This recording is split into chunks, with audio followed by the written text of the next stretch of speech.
They locked her out of the bank she built from the ground up, but by the end of the day, she owned the building they were hiding in. It was a Thursday morning in Shreveport, Louisiana, already warm just past 9:30 a.m. Danielle R. Whitaker pulled into the private garage beneath Dominion Federal's headquarters. Her sleek black Cadillac hummed as she parked in her reserved spot. She had been up since 5, finishing a report, sipping a bitter cup of chicory coffee like she always did, and listening to Coltrane as she prepared her talking points for the board meeting. Nothing felt off. Nothing hinted that the next 10 minutes would flip everything upside down. As she stepped out of her car, her heels clicked against the concrete floor. Her tailored navy blue suit with a single silver pin near the lapel fit like armor. She greeted the young maintenance guy with a smile and a nod, the same kid who always cleaned early mornings. "Morning to you, Miss Whitaker," he called out. "Morning, Ray. You get that plumbing leak fixed?" "Working on it now." She smiled, adjusted her tote bag over her shoulder, and headed for the elevator that led straight to the executive floor. But when she reached the glass door to the lobby, something was off. Her key card didn't work. She scanned it once, twice, then again, slower this time, just in case. Nothing. Just a dull beep and a red light. Danielle stared at the sensor, trying to process. She tapped the intercom, expecting the usual voice of Grace, her executive assistant, to buzz her in. Instead, a voice she didn't recognize came through. "Ma'am, I'm going to have to ask you to remain in the lobby." She paused. "Who is this?" "Name's Deshawn, ma'am. I work security now." "Where's Troy?" "Troy's been reassigned." "To what?" "He's head of security." Silence. "Deshawn," she said, lowering her tone, "let me in the building. I'm the CEO." There was a pause. Then another voice cut in from behind her. "Danielle." She turned. 2 security guards stood at the hallway entrance. One of them, a heavy-set man with a clipboard in hand, looked everywhere but at her eyes. "I'm going to need your badge," he said softly. Danielle didn't move. "What?" "I was told to collect your badge, phone, and any company property." "By who?" "I'm not at liberty to say." Danielle stared at him. Her mouth opened slightly, just for a second, trying to catch up to what was happening. Behind the thick glass of the lobby doors, a few people from the office floor were starting to notice. Faces pressed near windows. Hands lifted phones. Her voice turned to stone. "Tell me who authorized this." One of the guards shifted. "Ma'am, the board voted late last night. There's a change in leadership. You're telling me I've been removed, and no one even had the decency to pick up the phone. We're just following protocol." Danielle laughed, dry and short. Not out of humor. Just disbelief. She reached into her bag and pulled out her company iPhone. But as she unlocked it, a notification popped up. "Your access to Dominion Federal Internal Services has been revoked. Emails, gone. Contacts, vanished." She looked at the screen for a long time, then lifted her eyes toward the door where staff now crowded behind the glass. Some watching. Some filming. Her jaw clenched. Then she turned to the security guard. "I built this bank from scratch. You really think a key card and a clipboard changes that?" He didn't answer. Danielle reached into her blazer, pulled out her badge, and placed it into his hand like it was contaminated. Her phone followed. Then she stepped back, straightened her posture, and said, "You make sure whoever's watching this footage knows one thing, I'm not done. But sometimes the lowest blow doesn't come with fists. It comes with silence." And Danielle had to walk through that parking garage like a stranger in the very place that once bore her name. She didn't rush. If they were going to throw her out like a thief, she'd at least keep her dignity intact. Each step across the concrete echoed louder than the last. The weight of disbelief settled in with every stride. She reached the curb and paused. The mid-morning heat settled on her face. Across the street, a small cafe buzzed with early customers. She spotted a familiar face, Jordan Blackwell, one of Dominion's senior analysts, seated at a window table with two interns. Jordan looked up, saw her, and quickly looked away. Danielle took that in. She noticed everything, the way one intern whispered something, the way Jordan shifted uncomfortably in her seat. She pulled out her personal phone, not the company one they'd just taken, and dialed. No answer. She tried her assistant Grace. Straight to voicemail. Then she called her lawyer.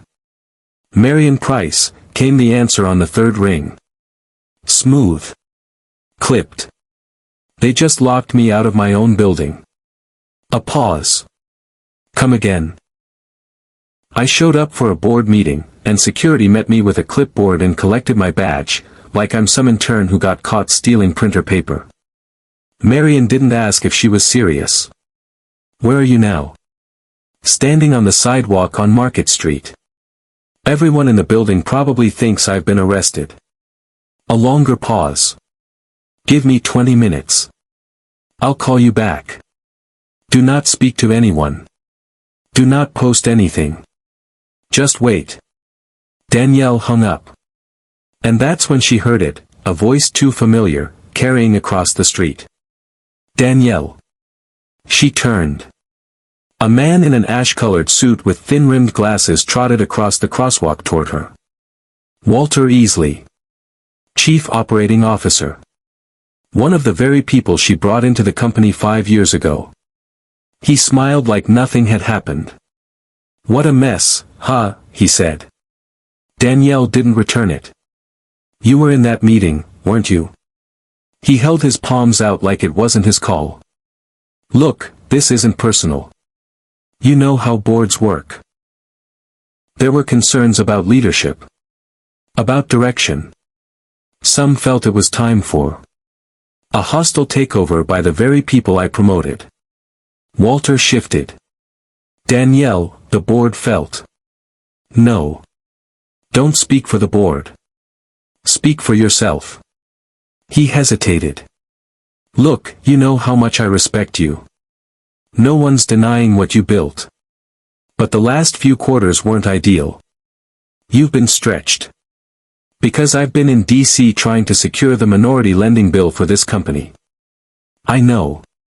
But shareholders don't care about DC. They care about numbers. And right now, they don't like where the numbers are going. Danielle stepped closer, voice low. Let me ask you something, Walter. When I pulled you out of that disaster at Sterling Union, who stood up for you when no one else would touch your resume? You did. That's right. And now you're standing here giving me the same speech they gave you back then. Walter didn't respond. Danielle nodded, more to herself than to him. Behind them, someone held up a phone, recording. She turned slightly toward the camera and spoke with perfect clarity, keep recording. You're going to want this for later. Walter's eyes darted toward the lens. Danielle, let's not do this out here. But she ignored him. Instead, she walked to a nearby bench and sat, quiet, still, watching the people in suits scurry past. Watching those who knew her, who owed her, pretend not to. 10 minutes passed. Then 20. Her phone buzzed. Marion had texted, "You still have majority control. You never signed the trust transfer to the board." Their move wasn't legal. Danielle stared at the message. 1 beat. Then 2. She smiled, slow and quiet. Not the kind that celebrated revenge. The kind that comes when a storm clears and you can finally see the road again. She stood, brushed off her skirt, and texted back. Schedule a meeting. I'm going back, part 2. 15 years earlier, Danielle had been sitting in a folding chair inside a former dry cleaner's office in Baton Rouge, surrounded by peeling paint, a broken ceiling fan, and a dream no one but her could see. That was the beginning. Dominion Federal was born from grit and spite, spite against the doors that were slammed in her face when she applied for funding, for office space, for mentorship. She was told she smiled too little, then too much. That she was ambitious in a way that made men nervous. So she stopped asking for permission.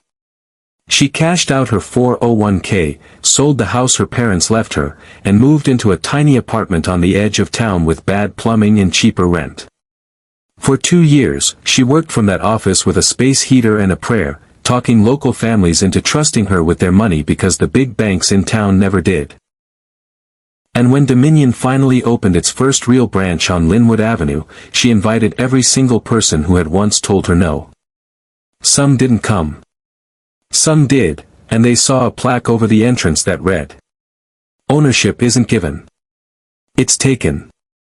DRW." People laughed at it. They're not laughing now. Danielle sat in her kitchen later that day in Shreveport, barefoot on cold tile, suit jacket tossed across the table, phone pressed to her ear as Marion's voice came through calm and steady. "You never signed the trust transfer, Danielle. The board assumed you did, probably because they pushed the paperwork in your face 2 years ago when you were still grieving your brother. But legally, Dominion's majority stake is still in your name." Danielle rubbed her forehead. "They staged a coup," she said, more to herself than to him. "They tried." Her mind drifted back to the moment it all started to shift, 6 months ago. Dominion had its first public misstep, an internal audit leak. News reports said there were irregularities. The story blew up online, and some of the board members started whispering about new leadership. Danielle had spent every minute since putting out fires, managing PR, and cleaning up issues she didn't cause. Now she saw it for what it was, a slow build. A plan. Walter, the COO, had been one of her earliest hires. Back then, he was unemployed, just out of a quiet settlement from Sterling Union after a regulatory issue. Danielle had taken the risk. Same with Linda Prescott, the CFO now, who used to cry in Danielle's office over how corporate culture dismissed her ideas. Danielle gave her a voice. And Damon Price, head of risk management, who once worked retail after being blackballed by 2 major banks for calling out discriminatory lending. Danielle had given these people a second chance. She gave them her trust. And now, they sat on a board they packed behind her back. Later that evening, Danielle pulled open a storage box in her closet. Inside were file folders, some still labeled with masking tape. She flipped through them until she found what she was looking for, the original holding agreement drawn up when Dominion Incorporated. Her fingers traced the signature line, hers, clean and bold. The one line below it, blank. The trust was never transferred. And that meant something simple but powerful: she owned the company. All the votes, meetings, and whispers didn't change that. She picked up her phone and called Marion again. "What's our next step?" "You walk in tomorrow." "Not alone. I'll be with you. And I'll bring the documents. If they want a legal battle, they'll get one. And if they don't, then you remind them whose name is on the front of the building." Danielle exhaled slowly before hanging up. Marion added, "They thought you were mourning. Distracted. Tired. They forgot who taught them how to lead. Sometimes people forget. When you build something brick by brick, you also know exactly which bricks to pull when it all starts to lean." Friday morning, 8:02 a.m. The sky over downtown Shreveport was heavy with clouds, and the air pressed down like it knew something was about to happen. Danielle arrived in a gray pantsuit. No jewelry. No heels. Just flats. Her natural curls pulled back and a quiet fire behind her eyes. She didn't come alone. Marion Price, her attorney, walked beside her, gray slacks, rolled sleeves, leather briefcase in hand. A woman behind them carried a small metal cart stacked with binders, contracts, and one crisp folder marked in red. Ownership Declaration, Dr. Whitaker Trust. As they stepped through the building's lobby, the morning security guard tensed. He reached for his walkie, but Danielle held up a single hand, not aggressive, just firm. "You might want to call upstairs," she said.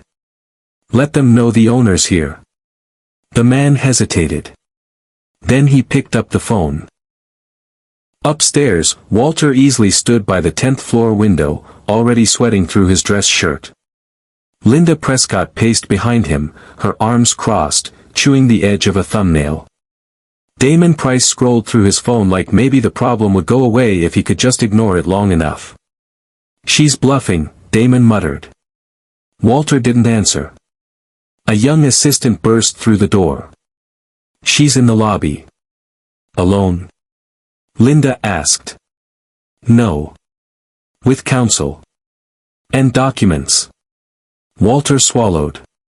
"What documents?" "Didn't say. But the guy with her, that's Marion Price. Federal regulatory attorney."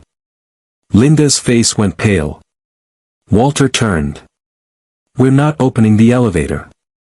You better be sure about that." Back in the lobby, Marion turned to Danielle. "They've stalled. Let me make a call to the district court and file a temporary injunction. If they don't open the door in 10 minutes, we escalate this, publicly." Danielle didn't blink. "Do it." He stepped to the side and began dialing. Meanwhile, Danielle pulled out her personal tablet and typed a single message. Her thumbs moved swiftly, methodically. "I will be addressing the public outside Dominion Federal HQ at 10:30 a.m. regarding false claims of termination and legal ownership." She handed the tablet to her assistant. "Post across all platforms. Use the company hashtag. And add the opening clause from the Articles of Incorporation." "Yes ma'am," the assistant said, already typing. Within minutes, Dominion Federal started trending. Upstairs, the tension was tangible. Walter grabbed his jacket. "She's making this public. You think we don't know that?" Linda snapped. "She's trending online right now," Damon added, flipping his phone around. Tweets, news alerts, even an early blog post were already live. Walter's voice wavered. "She doesn't own the company anymore. We voted." "We assumed," Linda corrected quietly. "We assumed she signed the trust transfer," Damon said slowly, then looked at Walter. "Did she?" Walter didn't speak for a long moment. Then quietly, "I checked last night. She didn't." Silence. Linda sat down slowly. "Then we have a real problem." 10:15 a.m. The elevator dinged. The doors opened on the executive floor. Danielle stepped out first. The hallway froze. Phones slipped from hands.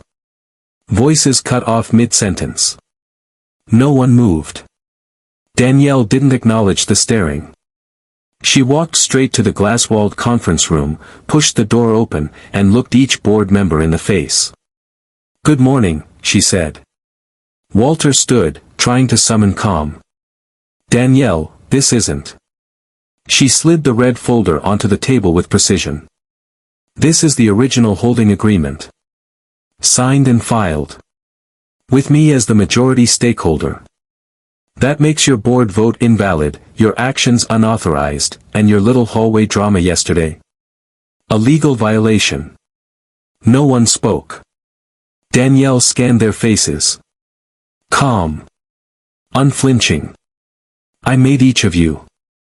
I backed you when no one else would. And instead of talking to me, you staged a coup based on an assumption you didn't even verify." Damon opened his mouth. "We thought." "Don't finish that sentence." Marion cleared his throat and stepped forward. "We'll be issuing a cease and desist to all current operations until a full review is conducted. If anyone attempts to block that, we go to court. Today." Linda blinked rapidly. "Are we being fired?" Danielle didn't flinch. "I haven't decided yet." She turned and walked out. But before she stepped through the door, she paused, looked back, and said clearly. When the people who tried to bury you have to watch you walk back in through the front door, they learn the hard way, roots don't scare easy. 10:30 a.m. A crowd had gathered outside Dominion Federal's headquarters. Local reporters stood in tight clusters. Staff members had slipped outside pretending to take calls but really just watching. Police officers kept quiet order on the perimeter. At the center of it all, standing at the top step of the building like it was her pulpit, was Danielle R. Whitaker. No notes. No podium. Just presence. She faced the cameras, her voice steady and clear. I want to be absolutely transparent. I did not resign. I was not asked to step down. I was removed, without warning, without process, and without cause. Click. Click. Shutters snapped. Recorders rolled. Yesterday morning, I arrived for a scheduled board meeting and was denied entry to the company I built. A company that began with a single desk in a strip mall and a dream most people didn't think a black woman from Baton Rouge could pull off. She paused. Let the words settle. What those people forgot is that I never gave them ownership. I gave them opportunity. That line landed. The murmurs in the crowd shifted to silence. Behind her, Marion and two legal assistants stood firm. Another staffer handed out printed statements. Danielle continued. I've spent years ensuring Dominion wasn't just another bank. I fought for small business loans when no one else would. I opened branches in neighborhoods banks had abandoned. I sat with families others dismissed. I listened. That's why Dominion succeeded, not because of spreadsheets or quarterly earnings, but because we earned trust. She stepped down one stair. Yesterday, people I promoted chose cowardice over conversation. They tried to erase me.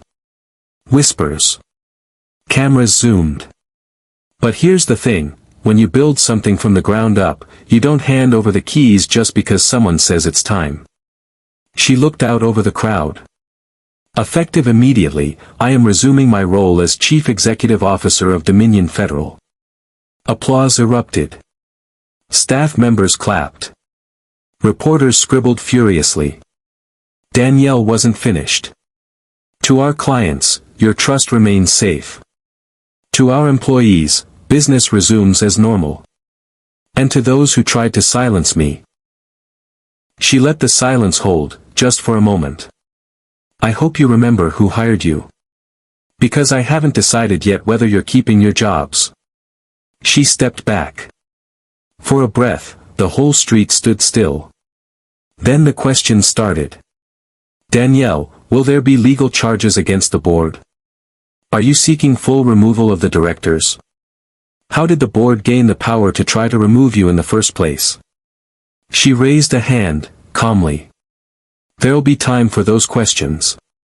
But today, I want people watching this to understand one thing, you don't have to shrink to keep a seat at the table. Sometimes, you just build your own. Upstairs, the boardroom had gone silent. Walter watched the live stream on his tablet, color draining from his face. She actually pulled it off, he muttered. Linda didn't speak. Damon walked to the window, hands shaking. Across the table, Danielle's assistant stepped in and handed them printed notices. At the top. Executive Status Review. Immediate suspension pending investigation.